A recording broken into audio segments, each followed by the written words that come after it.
Lieutenant Vekak of the Talonian Imperial Fleet had seen a lot of things in his 17 cycles of service. He had watched entire star systems collapse into themselves. He had witnessed the birth of nebulas that could swallow 100 worlds. He had even, on one particularly unfortunate shore leave, seen his commanding officer attempt karaoke. But nothing, absolutely nothing, could have prepared him for what he was about to witness on that cold, empty stretch of space near the Outer Rim territories. The day started like any other, boring, predictable, soul-crushingly mundane. Vekay sat at his tactical console aboard the destroyer Iron Talon, idly picking at his secondary mandibles while monitoring the long-range scanners. His 3 eyes glazed over as he watched the endless stream of data scroll past. Empty space. More empty space. Oh look, a piece of space debris. How thrilling. Anything interesting out there, Lieutenant?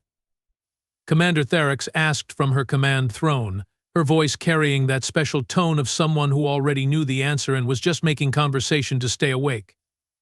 Nothing but void and vacuum, Commander, Vekay replied, suppressing what would have been a very unprofessional sigh. Just like the last 6 hours. And the 6 hours before that. And...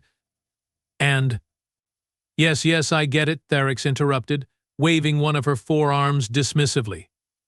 This patrol sector is deader than a Volthian comedy club. The bridge crew chuckled. Even after 300 years, Volthian jokes never got old. Mainly because the Volthians had no sense of humor whatsoever, which made mocking them incredibly easy. Vekeg was about to return to his very important task of staring blankly at his screen when something pinged. Not a big ping. Not an alarming ping. Just a small, almost apologetic little ping that said, "Hey, sorry to bother you, but there is something out here." He leaned forward, his middle eye focusing on the readout. "Commander, I have a contact. Single vessel. Small. Very small, actually." "Pirates?" Therex asked, suddenly interested. Finally, something to break up the monotony. Scanning now. Vekeg's fingers danced across his console, pulling up more detailed information. His eyes widened. All 3 of them. "Commander, this is weird. The ship is registering as Terran design." The bridge went silent. Someone dropped a data pad. It clattered loudly in the sudden quiet. Terran. Therex repeated slowly, as if testing the word. "As in, human?" "Yes, Commander." "Out here? In Talonian-controlled space?" She stood up from her throne, her exoskeleton armor clicking softly. "Are you sure your sensors are working properly, Lieutenant?" Vekay ran a quick diagnostic. Everything checked out. Positive, Commander. Single-occupant fighter craft. Definitely human make. It is broadcasting an ID beacon. The designation reads as, he paused, reading the translation. Callsign Wrench. Wrench? Tactical Officer Brix spoke up from his station, his voice filled with confusion. "What kind of military callsign is Wrench?" "The humankind, apparently," Commander Therex muttered. She moved to the main view screen. "Get me a visual." The screen flickered, and there it was. A small, battered-looking fighter that had clearly seen better days. It was painted in faded military colors, with scorch marks along the hull and what looked like hastily applied repair patches. The thing looked like it had been through a trash compactor, spit out, and then flown through an asteroid field for good measure. "It looks like garbage," Brix observed helpfully. "Yes, thank you for that astute analysis," Therex said dryly. "Hail them. Let us see what this is about." Vekay opened a communication channel. Static crackled for a moment before a voice came through. Human. Male. And carrying an accent that the translator software struggled with. "Well, howdy there, tall drink of water," the voice drawled. "This is Captain Rex Holloway of the Terran Defense Corps. Though most folks just call me Wrench on account of me being so good at fixing things that probably should not be fixed. I seem to have gotten myself a little bit lost. Any chance you fine folks could point me toward the nearest human outpost?" The bridge crew exchanged glances. The translator had done its job, but something about the casual, almost cheerful tone seemed off. Humans were supposed to be aggressive, warlike. This one sounded like he was asking for directions to a market. Human vessel, Theryx began, her voice taking on the formal tone of official first contact protocol. You are currently in Talonian Imperial space. State your business here. Oh, is that where I am? The human, Wrench, sounded genuinely surprised. Well, that explains why my nav computer kept yelling at me in colors I did not recognize. See, I was chasing down some raiders near the Persian belt, and one thing led to another. There was an explosion, some rapid, unplanned disassembly of my jump drive. And boom. Here I am. Geography was never my strong suit anyway. Veke checked his tactical readouts. The human ship was unarmed, or at least it appeared to be unarmed. The weapon's hard points were empty, just empty mounting brackets where guns should be. Commander, Veke said quietly, his ship has no weapons. None at all, Theryx asked, surprised. None visible, Commander. Theryx considered this. An unarmed human pilot, lost in their space, apparently by accident. It was irregular, but not necessarily threatening. Still, protocol was protocol. Captain Holloway, she said, you will power down your engines and prepare to be boarded for inspection. This is standard procedure for all unidentified vessels in Talonian space. There was a pause. Then Wrench spoke again, and this time there was something different in his voice, something that made Vek's scales itch. Now see, here is the thing about that, Wrench said slowly. I really appreciate the offer, I do. But I am kind of on a tight schedule. We got places to be, people to see, that sort of thing. So how about we just call this a friendly wave hello, and I will be on my way? That was not a request, Captain, Theryx said firmly. It was an order. Another pause. Longer this time. Well, Wrench finally said, and now there was definitely something off about his tone. Something that made all of Vek's combat instincts start screaming. That is unfortunate. The communication cut off. Sir, he just cut the channel, Veke reported, though everyone could hear that for themselves. Lock weapons on him, Theryx ordered. Fire a warning shot across his bow. Maybe that will convince him to cooperate. Brix worked his console. Targeting now. Missiles locked and wait. What? Theryx snapped.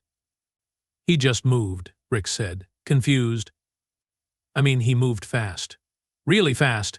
His engine signature just spiked to levels that should not be possible for a ship that size. On the view screen, the battered little fighter suddenly wasn't so little anymore. Or rather, it was, but it was moving in ways that made it seem much larger. It juked left, then right, then performed a barrel roll that looked almost lazy in its execution. Show off, Veke muttered. All batteries, fire warning shots, Theryx commanded. Let us encourage compliance. The Iron Talon shuddered as its point defense cannons opened up, sending bright blue bolts of superheated plasma into the space around the human ship. It was meant to be intimidating. A show of force.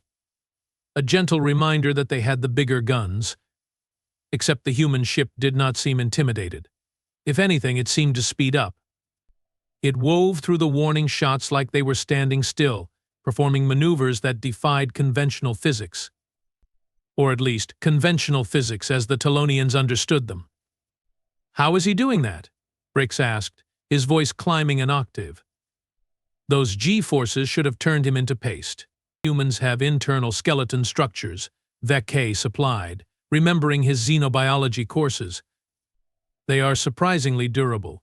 For meatbags, anyway. Get me more ships, Theryx ordered. Scramble the patrol squadron. I want that human captured, not killed. He may have intelligence value. Dispatching now, the communications officer reported. Squadron Talon 5 is en route. ETA 3 minutes. 3 minutes. In ship-to-ship combat, that was an eternity. But it should be fine. What could one unarmed human possibly do against a Talonian destroyer in 3 minutes? Oh, how naive they were. Commander Brix called out, alarm creeping into his voice. He is coming back around. He is heading straight for us. Evasive maneuvers, Tharix ordered. And for the love of the Great Spiral, somebody shoot him down. The Iron Talon, a vessel 300 meters long and massing several thousand tons, attempted to dodge. It was like watching a floating mountain try to get out of the way of a particularly angry wasp. The human fighter streaked past them, close enough that Veke could see the pitted surface of its hull on the view screen. Missile lock acquired, Brix reported. If firing, 2 Scythe-class missiles detached from the Iron Talon's launch tubes, their engines flaring bright as they accelerated toward the human ship. These were not warning shots. These were ship killers. Each one carried enough explosive power to crack a small moon. Veke watched the missiles streak across his tactical display, closing the distance to their target. 2 seconds to impact. 1 second. Impact in 3, 2, 1. The human ship spun. That was the only word for it. It spun like a dancer, like a leaf caught in a whirlwind, and the missiles shot past it by mere meters. Miss Brix reported unnecessarily, since everyone could see that quite clearly. Fire again, Tharix ordered. Full spread this time. Saturation pattern. Yes, Commander. This time, 6 missiles launched. They spread out, creating a kill box that nothing could escape from. Or at least, nothing should have been able to escape from. Veke had seen this tactic used dozens of times. It was foolproof. Absolutely foolproof. The human ship dove, straight down relative to the galactic plane. The missiles followed, their guidance systems tracking their target with ruthless efficiency. The human pulled up suddenly, the missiles following suit. He went left. The missiles went left. He went right. The missiles went right. Any second now, Brix muttered, watching his screen intently.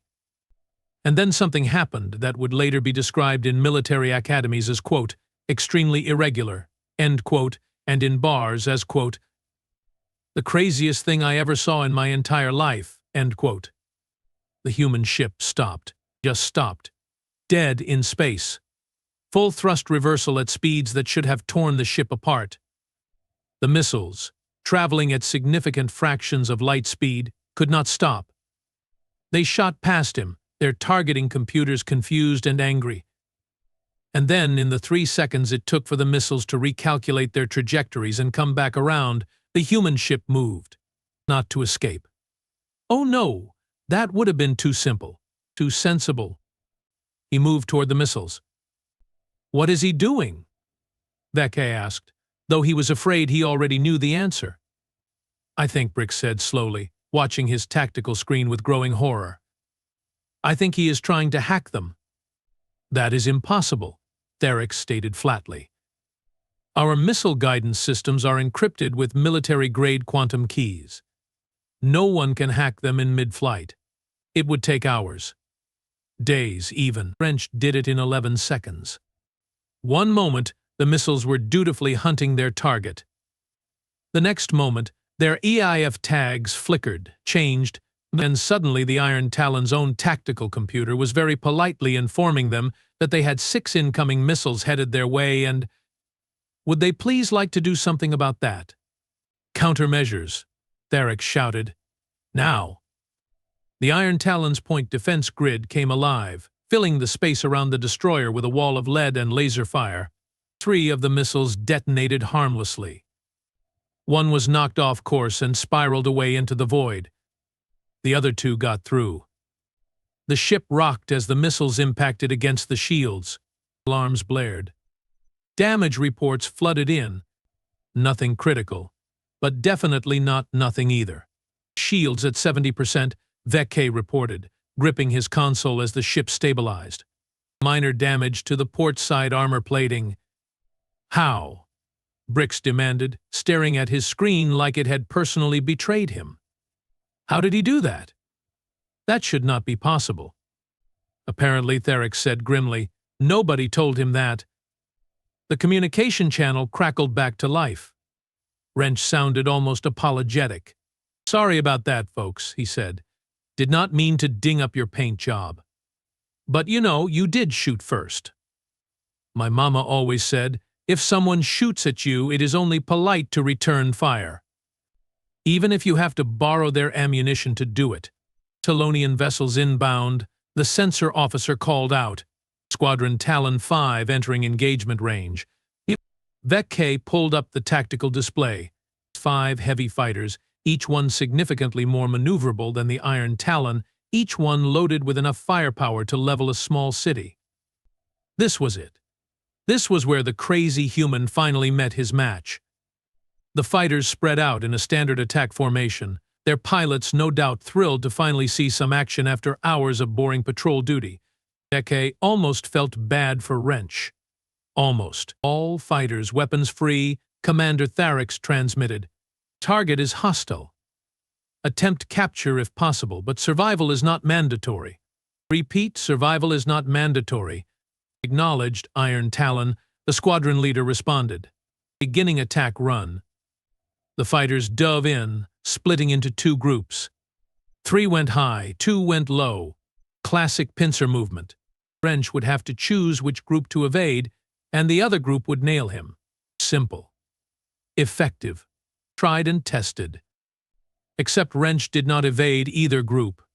He flew straight between them. "Ballsy," Vec muttered, watching the human thread the needle between the 2 attack groups with maybe 5 meters of clearance on either side. "Clever too," Brix added. "If they fire now, they will hit each other." The fighters broke off, reformed, and came around for another pass. This time they were not being clever. This time they just opened up with everything they had. Plasma cannons, rail guns, more missiles. The space around the human ship became a solid wall of death.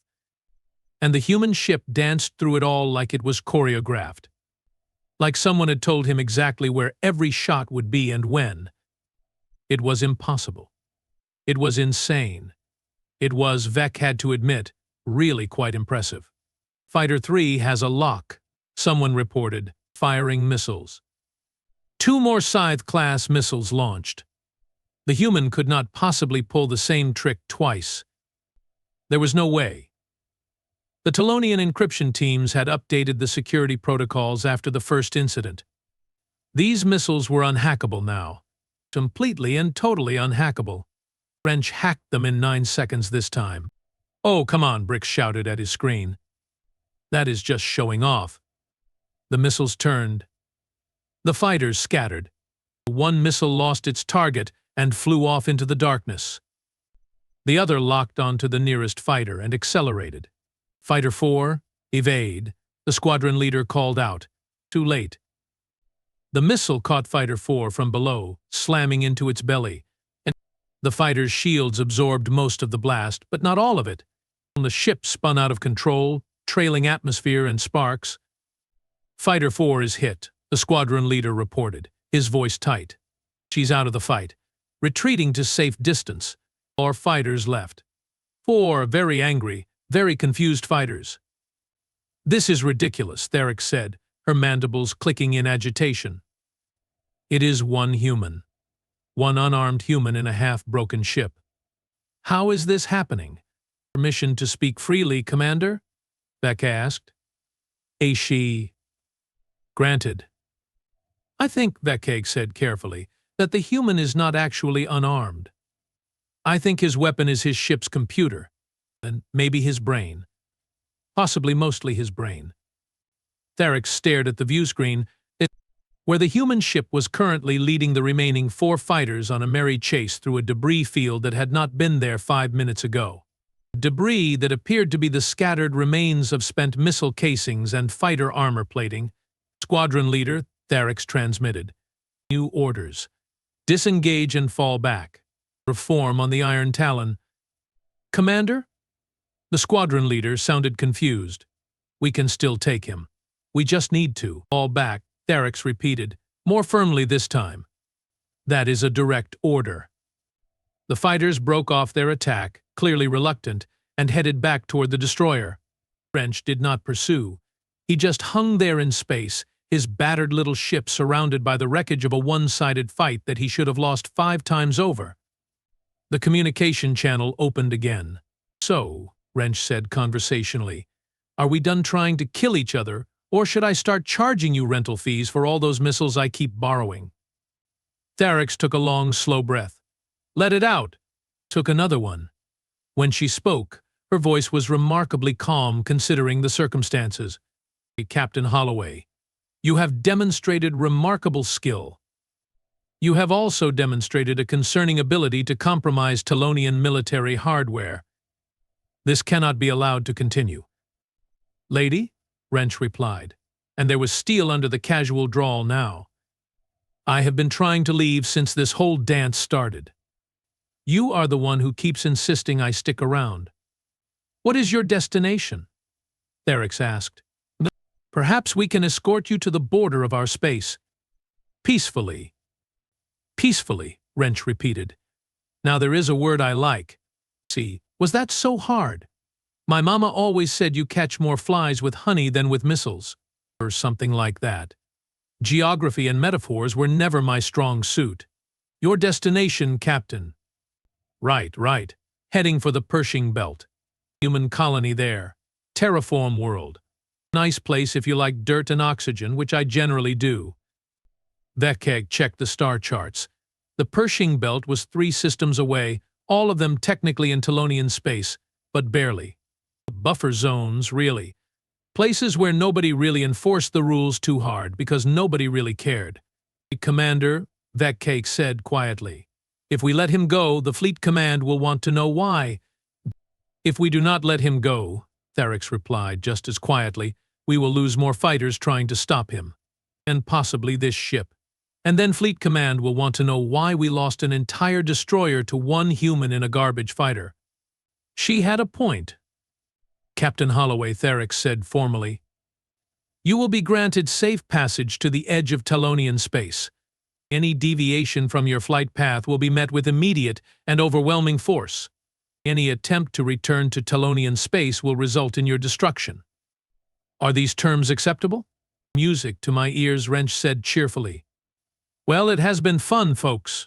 Sorry about the missiles and the fighter and all that. No hard feelings?" "Just go," Tharix said tiredly. The human ship turned, its engines flaring bright, and accelerated away. In seconds, it was a speck.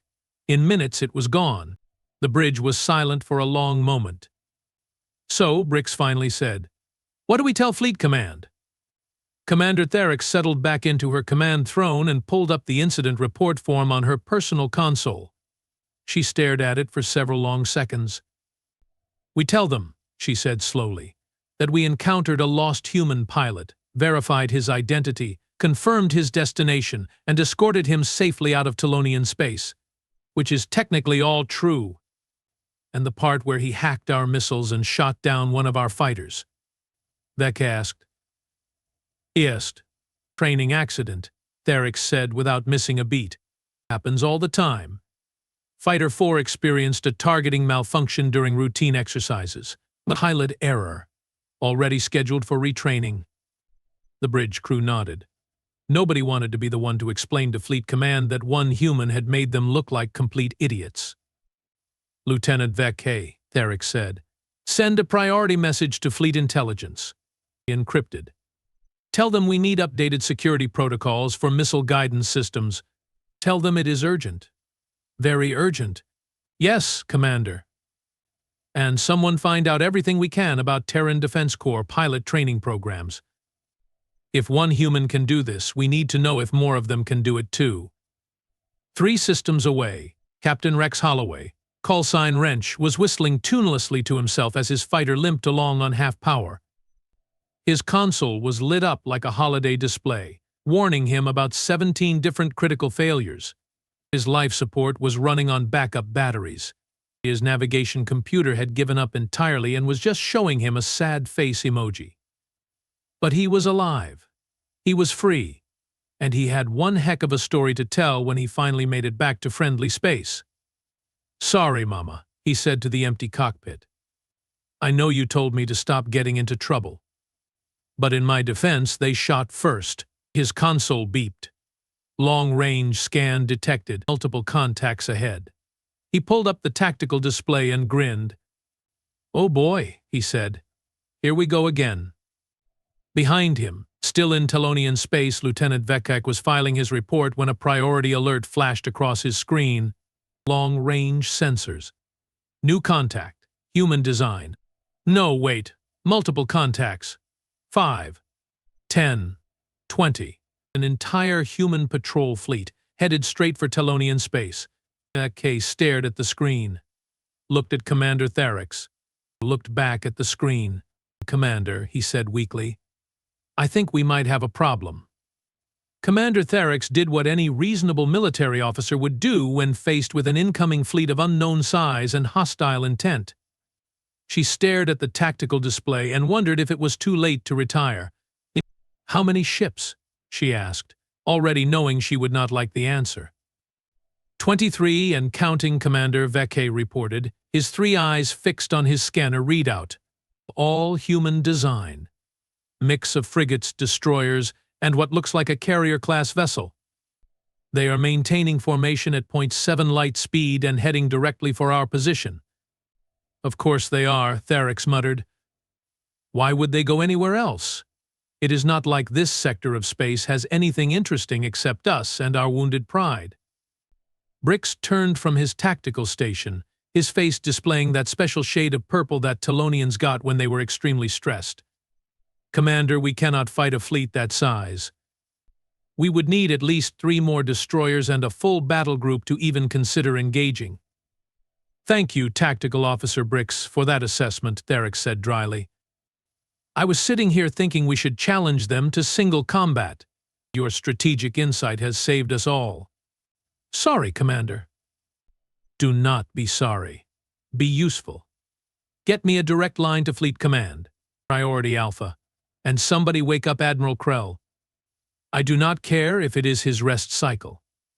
He gets paid to deal with situations like this, and by the Great Spiral, he is going to earn his salary today." The communications officer, a young Telonian named Perk, who still had optimism in his eyes, worked his console frantically. "Channel open, Commander. Fleet Command is responding. Patching you through to Admiral Krell now." And the main view screen split. Half still showed the tactical display of the approaching human fleet. The other half now displayed Admiral Krell, who looked like he had indeed been woken from a deep sleep and was not happy about it. His crest was unbrushed, his uniform was crooked, and his left eye was still partially closed. "This had better be good, Commander," Krell growled. "I was having the most wonderful dream about retirement. A small moon somewhere. No responsibilities. Just me, my hobbies, and absolutely no humans." "Sir, we have a situation," Therex began. "Of course we do. It is always a situation.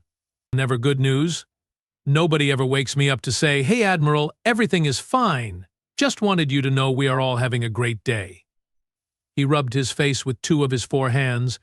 "What kind of situation are we talking about?" "Scale of 1 to 10, with 1 being minor diplomatic incident and 10 being existential threat to the Empire." "Approximately a 7, sir. Maybe an 8. Possibly a 9, depending on how the next 20 minutes go." Admiral Krell's remaining closed eye snapped open. "Talk fast, Commander." Therex gave him the short version. "Lost human pilot. Refused to be boarded. Hacked their missiles. Shot down a fighter. Escaped. Now an entire human fleet was bearing down on their position, and they were, to use a technical military term, completely screwed unless reinforcements arrived very soon." Admiral Krell listened without interrupting, which was impressive considering what he was hearing. When Therex finished, he was silent for exactly 5 seconds. "Let me make sure I understand this correctly," he said slowly. "You encountered 1 human, 1 single, solitary human in a ship that you described, and I am quoting your report here, as looking like garbage. And instead of capturing him, you let him embarrass an entire destroyer and a fighter squadron, hack military-grade encryption that cost the Empire 3 billion credits to develop, and then leave. And now his friends have shown up. Does that about sum it up?" Yes, sir, Therex said, keeping her voice steady. That is an accurate summary. Outstanding, Krell said, in a tone that meant the exact opposite. Truly outstanding work, Commander. I am sure this will look wonderful in the history books. Perhaps they will name a chapter after you. Chapter 16. How Not to Handle First Contact. But to be fair, sir, this was not technically first contact. We have known about humans for. I do not care, Commander, Krell interrupted. What I care about is that we now have a diplomatic crisis on our hands, and we need to resolve it before it turns into a shooting war. Have the humans made any demands? Issued any threats? Sent any messages at all? Veke checked his console. Negative, sir. They are maintaining communications silence, just heading straight for us at high speed. How long until they reach weapons range? At current speed, approximately 15 minutes, sir. Admiral Krell did some very quick mental calculations. The nearest battle group is 40 minutes away. We do not have time. Commander Therex, I am authorizing you to open diplomatic channels with the human fleet. Find out what they want. Apologize if you have to. Offer reparations. Offer them mineral rights to 3 uninhabited systems. Offer them my personal shuttle if it will make them go away. Just do not start a war with them. We are.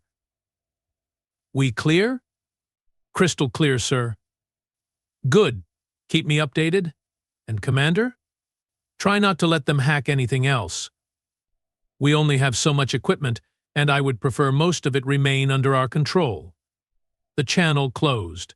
Admiral Krell disappeared from the screen, presumably to go find some very strong stimulants and possibly a medical professional who specialized in stress disorders. You heard the Admiral, Therex said to her bridge crew. Open a channel to the human fleet. Let us see if we can talk our way out of this. Perk worked his console, broadcasting on all standard frequencies, waiting for response. They waited. 30 seconds, 60 seconds, and 90 seconds. Nothing. Maybe their communications are down? Rex suggested hopefully.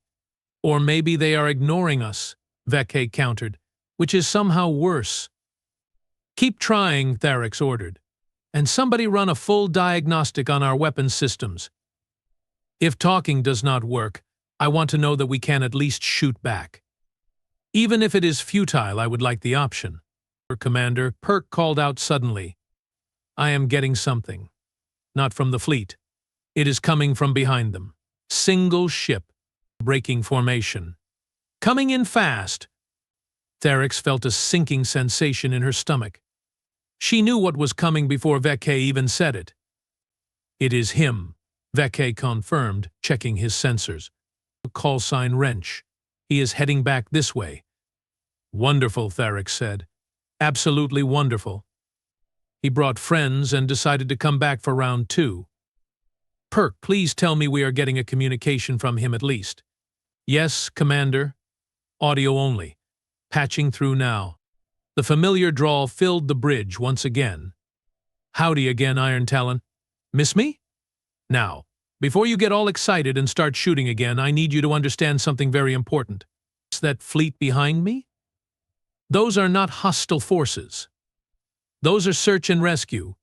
They were looking for me because, funny story, my distress beacon activated automatically when my jump drive did its imitation of a fireworks display. So they came running, thinking I was in trouble. You are in trouble, Therex said flatly. You attacked a Talonian destroyer. Oh, hold on now, Wrench said, and he actually sounded offended. That is not how it went down at all. You tried to board me without permission. You shot at me. Multiple times. I simply defended myself using the materials at hand. Which, admittedly, were your missiles, but that is beside the point. Self-defense is self-defense. Even if you have to be creative about it, you shot down one of our fighters. Again, self-defense. And technically, your missile shot down your fighter. I just helped it along. There is a difference. Therex could feel a headache forming behind her eyes. All 3 of them. Captain Holloway, what do you want? Me? I do not want anything. I was perfectly happy to leave and never see you folks again. But my commanding officer, Captain Eliza Rourke, she has some questions, mainly about why one of her pilots came back reporting that he was attacked by Talonian forces for no apparent reason. She is a bit protective of her people, you see. Comes from being in the service for 20 years. Makes you attached to your crew. Put me through to Captain Rourke, Therix ordered. Already on it, Wrench replied cheerfully. Stand by for transfer. The audio crackled and changed. A new voice came through. Email. Crisp. Professional.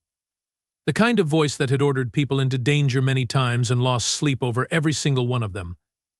This is Captain Eliza Rourke of the Terran Defense Corps carrier Valiant. To whom am I speaking? Commander Therix of the Talonian Imperial Destroyer Iron Talon. Captain Rourke, I believe there has been a misunderstanding. I am listening. Therix chose her words carefully. We encountered Captain Holloway in our patrol sector. Standard protocol required that we board and inspect his vessel. He refused. We attempted to enforce compliance. He evaded. The situation escalated. My pilot tells a similar story, Rourke said, with one key difference. He says your first action was to fire on him without provocation. Is that accurate? We fired warning shots. That is still firing, Commander. In human military doctrine, firing any weapon at a vessel, even as a warning, is considered an act of aggression, particularly when that vessel has committed no hostile acts and is broadcasting active distress signals. Veke pulled up the communication logs, scrolled back, found what he was looking for and winced. Commander, he said quietly, his distress beacon was active. It has been since we first detected him. It is right here in the logs. Oh no. I see, Therix said, suddenly understanding why Admiral Krell was going to be very unhappy with her. Captain Rourke, it appears our sensors logged Captain Holloway's distress signal, but in the confusion we failed to recognize it as such. This was an error on our part. An error that nearly cost me a pilot, Rourke said, her voice cold. Do you have any idea what kind of diplomatic incident you have created here? Commander? We are in the middle of treaty negotiations with the Talonian Empire, trade agreements, technology exchanges, cultural programs. All of that gets put on hold while we investigate why one of our ships was attacked in what you claim is your space. The Pershing Belt is in disputed territory, Therix said, grasping at straws. Border patrol zones are always complex. Wrench was not in the Pershing Belt when you fired on him. According to his flight logs, which I have right here, he was 70,000 kilometers inside what even your maps show as neutral space. You crossed the border to intercept him. That keg checked the coordinates, then checked them again. Then made a small noise of dismay that pretty much confirmed what Rourke was saying. This was bad. This was very bad. This was potentially start a war bad. Captain Rourke, Therix said, keeping her voice calm with considerable effort. What would you consider an acceptable resolution to this situation? There was a pause. Therix could almost hear Rourke thinking, weighing her options, considering the angles. When she spoke again, her tone was slightly less hostile. Only slightly. Here is what is going to happen, Commander. First, you are going to transmit a full incident report to both your superiors and mine, unedited, complete, including the part where you failed to recognize a distress signal and opened fire on a disabled vessel. Second, you are going to apologize, formally, on record. Third, your government is going to compensate Captain Holloway for the damage to his ship and the psychological distress of being hunted like an animal for an hour. And fourth, we are going to sit down at a negotiating table and discuss updating our mutual defense protocols so this never happens again. Are we clear? Completely clear, Captain. Good. Now, I am going to have my fleet hold position here while we sort this out. I suggest you contact your Admiral Krell and let him know he has a meeting to attend. It's tomorrow. My ship. 900 hours. Be punctual. How do you know about Admiral Krell? Therex asked, surprised.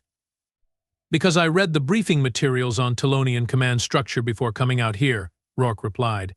Something your people might want to consider doing before firing on random vessels. Rourke out. The channel closed. The bridge was silent except for the background hum of the ship's systems. Well, Brix finally said, that could have gone worse. How? Therex demanded. How exactly could that have gone worse? They could have actually been hostile, Veke pointed out, instead of just angry. There is a difference. He had a point. A small point, but a point nonetheless. Get me Admiral Krell again, Therex ordered. And somebody start working on that apology. Make it sincere. Make it detailed. And for the love of all that is sacred, make it sound like we actually mean it. What about Captain Holloway? Kirk asked. Should we contact him? What for? To thank him for making us look like incompetent fools? I think we have embarrassed ourselves enough for one day. But even as she said it, Therex had to admit a grudging respect for the human pilot. He had been outgunned, outmanned, and outmatched in every possible way. And he had still won, not through firepower, it's not through superior technology, but through sheer, stubborn, creative thinking. Humans were dangerous. Not because they had big guns or fast ships, but because they refused to accept that some things were impossible. They looked at impossible and said, watch me do it anyway. It was terrifying. It was impressive. It was, Therex thought, exactly the kind of enemy you did not want to make, or potentially exactly the kind of ally you did want to have. The view screen flickered as Admiral Krell reappeared, looking even more tired than before. Let me guess, he said. It got worse. It got complicated, sir, Therex replied, but potentially salvageable. Captain Rourke of the human fleet has proposed a diplomatic resolution. Does it involve groveling? Some groveling, yes, sir. Does it involve me meeting with humans tomorrow at an unreasonably early hour? Oh, 900 hours, sir, on their ship. Admiral Krell closed his eyes. All four of them. Took a long, deep breath. Let it out slowly. Fine. Fine. I will grovel. I will negotiate. I will smile and nod and pretend that this entire situation is not a complete disaster. But Commander Therex, I want you to know something. Yes, sir? When this is over, when the treaty is signed and the apologies are accepted and everything goes back to normal, you are getting reassigned. To the quietest, most boring, most absolutely nothing ever happens sector of space I can find. You are going to spend the next 5 years counting space rocks and filing reports about how many rocks you counted. And you are going to be grateful for it. Do I make myself clear? Perfectly clear, sir. Outstanding. Send me that incident report. All of it. I need to know exactly how creative I need to be with the truth when I talk to the humans tomorrow. He paused. And, Commander, for what it is worth, I probably would have done the same thing in your position. Humans are tricky. Nobody told us they could hack our missiles mid-flight. That is going to be a very awkward conversation with the technology division. Yes, sir? Thank you, sir. Admiral Krell disappeared from the screen again. Therex settled back in her command throne and tried very hard not to think about 5 years of counting rocks. Commander, Veke said hesitantly, the human fleet is moving. Therex sat up straight. Hostile maneuvers? No, Commander. They are forming a defensive perimeter around our position, almost like they are protecting us. Protecting us from what? Unknown. But sensors are picking up multiple new contacts entering the system. Long-range scan identifies them as Krell Syndicate raiders. 5 ships. No, wait, 7. They are accelerating toward the human fleet position. Oh, wonderful. Just what this situation needed. Space pirates. The communication channel opened again. Wrench was back. Hey, Iron Talon, you folks seeing what I am seeing? Because if you are, you might want to fall back behind our line. Things are about to get loud. Captain Holloway, Therex said slowly. Are you offering to defend us? After we tried to capture you? Well, yeah, Wrench said, like it was the most obvious thing in the world. You are having a bad day, and those Krell boys are nasty pieces of work. Plus, Captain Rourke has this thing about honor and duty and protecting folks who cannot protect themselves. She is funny like that. Very old Earth Navy. All tradition and protocol and doing the right thing, even when it is inconvenient. We can protect ourselves, Theric said, though without much conviction. Sure you can, but why should you have to? We are already here. We have the firepower. And honestly, I have been wanting to test out some new tricks I learned. Turns out your missile guidance systems are fascinating once you take them apart and see how they work. Very educational. You kept studying our missiles? Lady, I am an engineer. You show me something that complicated and expect me not to take notes? That is just cruel. Tharix looked at Veke. Veke looked at Brix. Brix shrugged. They were not exactly spoiled for options here. Very well, Captain Holloway. We will accept your assistance. Try not to hack any of our systems this time. No promises, Wrench said cheerfully. But I will do my best. Wrench out. The human fleet shifted formation. The carrier Valiant moved to the center, its massive bulk bristling with launch tubes and gun ports. The frigates and destroyers spread out, creating overlapping fields of fire. It was textbook defensive doctrine.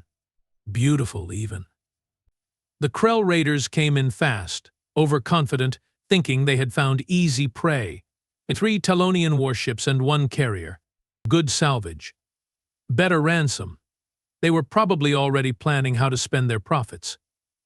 They did not even get off the first shot. The human fleet opened fire with a precision that Veke had only seen in training simulations.